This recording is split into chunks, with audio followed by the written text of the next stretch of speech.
تیسری حدیث اس سلسلے میں کیا ہے؟ اس رات میں قیام کرنا اور اگلے دن روزہ رکھنا، یہ بھی لوگ کرتے ہیں، اور یہ روایت ذکر بھی کی جاتی ہے خطبات وغیرہ میں۔ آئیے دیکھتے ہیں یہ روایت کیسی ہے۔ علی بن ابی طالب رضی اللہ عنہ کی حدیث ہے کہ اللہ کے رسول صلی اللہ علیہ وسلم نے فرمایا، ایسا حدیث میں ہے، اذا كانت ليلة النصف من شعبان فقوموا ليلها وصوموا نهارها، جب 15 شعبان کی رات ہو، نصف شعبان کی رات ہو، تو اس کی رات کو قیام کرو اور اگلے دن روزہ رکھو۔ اس کی رات کو قیام کرو یعنی تہجد عبادت وغیرہ کرو، اور اگلے دن کیا کرو؟ روزہ رکھو۔ فَإِنَّ اللَّهَ يَنزِلُ فِيهَا لِغُرُوبِ الشَّمْسِ إِلَى سَمَاءِ الدُّنْيَا، اس لیے کہ اللہ تعالیٰ اس رات کے سورج کے غروب ہوتے ہی آسمان دنیا کی طرف نازل ہوتا ہے۔ سورج ڈوب گیا، اللہ تعالیٰ آسمان دنیا کی طرف نازل ہوتا ہے، اور فیقول، اللہ تعالیٰ کہتا ہے، الا من مستغفر لی فاغفر لہ، ہے کوئی مجھ سے مغفرت مانگنے والا کہ میں اس کی مغفرت کروں، الا مسترزق فارزقہ، ہے کوئی مجھ سے رزق مانگنے والا کہ میں اس کو رزق دوں، الا مبتلا فاعافیہ، الا مبتلا فاعافیہ، کہ ہے کوئی مصیبت میں مبتلا کہ میں اس کو عافیت دوں۔ دو مغفرت کی، دو رزق کی، اور دو عافیت کی رکعتیں پڑھتے ہیں نا لوگ مغرب کے بعد، وہ اس کے لیے پڑھتے ہوں گے۔ کوئی تو بتایا ہوں گا 2 رکعت پڑھ کے مانگو یہ، 2 رکعت پڑھ کے مانگو وہ، 2 رکعت پڑھ کے مانگو یہ وہ، تو اس کی کوئی دلیل ہے؟ نہیں، یہ دلیل مل رہی ہے، لیکن اس میں نماز کا ذکر ہے وہ بھی نہیں ہے، لیکن حدیث کیسی وہ آگے ہم دیکھیں گے۔ الا کذا الا کذا حتی یطلع الفجر، اللہ تعالیٰ مسلسل اس طرح سے اعلان کرتا رہتا ہے یہاں تک کہ فجر کا وقت آ جاتا ہے، یعنی مغرب سے کب تک چلتا ہے یہ سلسلہ؟ فجر تک، مغرب سے عشاء تک نہیں ہے، مغرب سے فجر تک ہے۔ لیکن صحیح ہے کیا؟ پہلے یہ بھی دیکھیں گے۔ اس حدیث کو کس نے روایت کیا ہے؟ ابن ماجہ اور بیہقی نے شعب الایمان میں، لیکن یہ حدیث بھی کیسی ہے؟ موضوع، گھڑی ہوئی ہے۔ کیوں؟ اس لیے کہ اس میں 3 علتیں ہیں، پچھلی میں 2 پرابلم تھے، اس میں کتنے ہیں؟ 3، بڑھتے جا رہے ہیں۔ نمبر 1، پہلا راوی اس میں ہے ابراہیم ابن محمد۔ حافظ ابن حجر اس راوی کے بارے میں کہتے ہیں صدوق یخطی، یہ راوی سچا تو ہے لیکن غلطیاں کرتا ہے۔ حدیث میں کیا کرتا ہے؟ غلطیاں کرتا ہے۔ غلطیاں مطلب کام کاج میں نہیں، کائے میں غلطی کرتا ہے؟ حدیث میں۔ تو جو راوی حدیث میں غلطی کرتا ہے اس کی حدیث لی جاتی ہے۔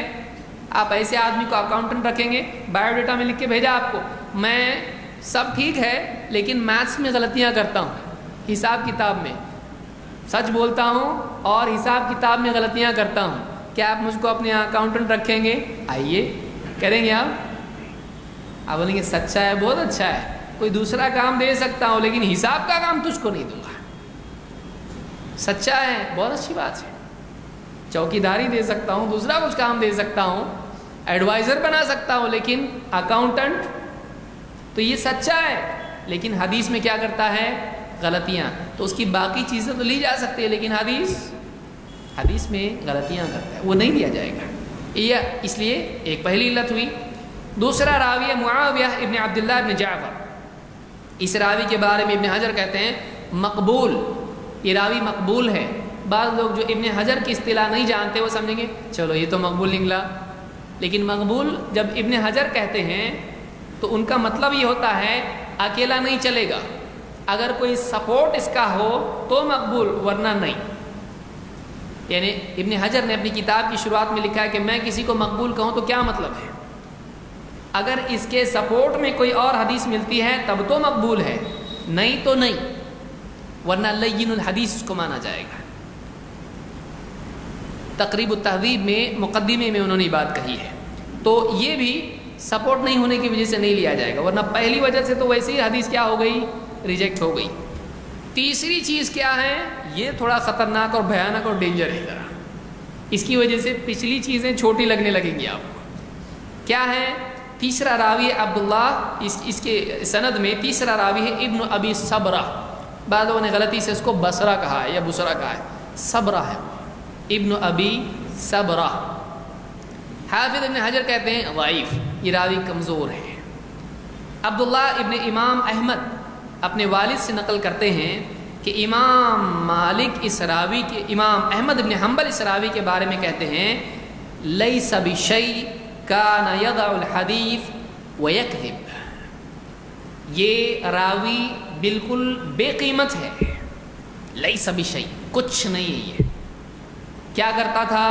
کان یضع الحدیث، حدیثیں گھڑتا تھا، ویکذب، اور جھوٹ بھی بولتا تھا، دین میں بھی جھوٹ، آؤٹ سائڈ دین بھی جھوٹ، حدیث کے بارے میں بھی جھوٹ اور جھوٹی جھوٹ، تو حدیث گھڑنے والا راوی ہے۔ ابن حبان فرماتے ہیں کہ کان ممن یروی الموضوعات عن الثقات، یہ راوی معتبر راویوں سے حدیثیں، گھڑی ہوئی حدیثیں نقل کرتا تھا، گھڑ کے ان کے نام سے حدیثیں بیان کرتا تھا۔ لا یجوز الاحتجاج بہ، اس راوی کی حدیث سے دلیل لینا جائز نہیں۔ اسی طرح سے امام حاکم کہتے ہیں یروی الموضوعات یعنی الاثبات، معتبر راویوں کے نام سے حدیثیں گھڑ کے پیش کرتا تھا۔ تہذیب التہذیب میں یہ سارے اس کی تفصیل آپ دیکھ سکتے ہیں، اور بھی علماء کے اقوال اس میں ہیں۔